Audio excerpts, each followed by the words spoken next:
তারপর বলছেন ওয়াবিল ওয়ালিদাইনি ইহসানা। শব্দটা কি? ইহসান।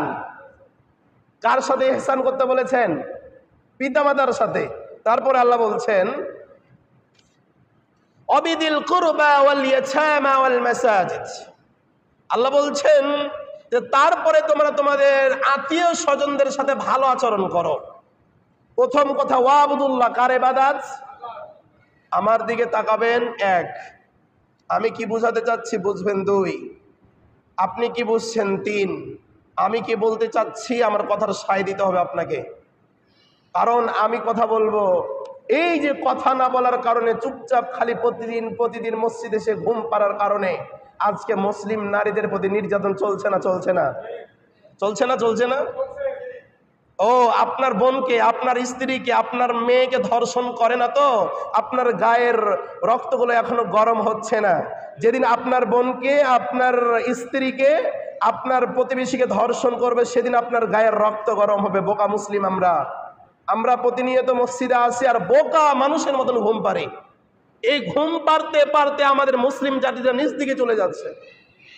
যদি আমরা খুতবাগুলো অনুবাদন করতাম আর নিজের ভিতরে জাগ্রত তৈরি করতাম, বাংলাদেশে হিন্দুবাদী, খ্রিস্টান, ইহুদি, আরে মুশরিক, বেঈমান, মুনাফিক, তারা আমাদের মুসলিম বোনদের দিকে, চেহারার দিকে তো দূরের কথা, তাদের দিকে ঘুরে তাকার সাহস পেত না তারা।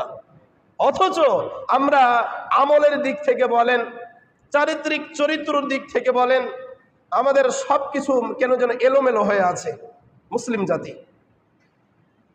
কি বলছিলাম? ওয়াবুদুল্লাহ। আল্লাহ বলছেন ওয়াবুদুল্লাহ, তোমরা আমার ইবাদত করো।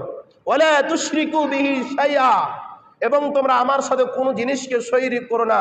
ওয়াবিল ওয়ালিদাইনি ইহসানা, যাদের পিতামাতা জীবিত আছে তোমরা তোমাদের পিতামাতার সাথে ভালো আচরণ করো। আজকের আলোচনার বিষয়টা হচ্ছে আত্মীয় স্বজন। একটু ভালো করে মনে রাখবেন, শুধু ভুলে গেলে হবে না ভাইজান। আল্লাহ বলছেন ওয়াবিদিল কুরবা ওয়াল ইয়াতামা ওয়াল মাসাকিনি ওয়াল জারিদিল কুরবা, তোমরা তোমাদের আত্মীয় স্বজনদের সাথে ভালো আচরণ করো এবং তোমাদের বাড়িতে যে কামলারা কাজ করে, তোমাদের বাড়িতে যে সমস্ত ব্যক্তিরা কাজ করে, তোমরা তাদের সাথে উত্তম ব্যবহার করো। কে কথা বলছেন? কথা বলেন, কে কথা বলছেন? আল্লাহ। তোমাদের পরিবারে যে সমস্ত ব্যক্তিরা কাজ করে তাদেরকে আমরা কি বলি? কামলা বলি। আপনাদের গাজীপুরের ভাষা, আমাদের চাপাইয়ের ভাষা কি জানেন?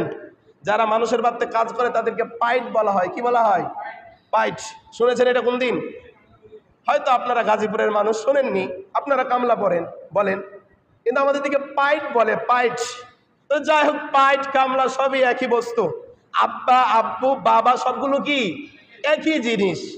আম্মু যাকে বলা হয়, মাও তাকে বলা হয়। কথা বুঝতে পারেন নাই? জাস্ট চলে যাক। তো আল্লাহ বলছেন ওয়াল মাসাকিন ওয়াল কুরবা, তোমাদের বাড়িতে যে সমস্ত কামলারা কাজ করবে, যে সমস্ত ব্যক্তিরা থাকবে, তোমরা তাদের সাথে কি আচরণ করো? ভালো আচরণ। রাস্তাঘাট দিয়ে, তোমাদের বাড়ির দরজার সামনে দিয়ে, তোমাদের বিল্ডিং এর আশেপাশ দিয়ে অনেক ফকির মিসকিন যায় না?